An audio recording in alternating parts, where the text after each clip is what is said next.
Welcome to Part 68 of Learn Languages. Today we're looking at prepositions of place and movement. These tell us where things are and where they go. Let's start with some core location prepositions.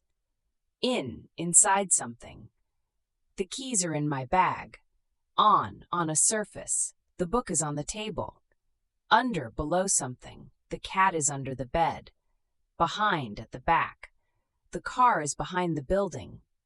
Next to, beside. I sat next to her at the meeting. Now let's talk about movement.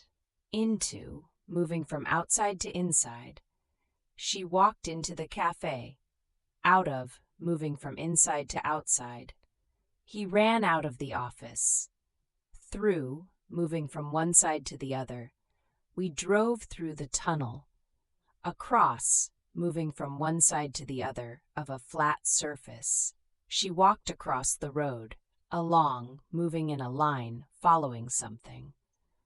We walked along the beach, past going beyond a point without stopping. We drove past the school.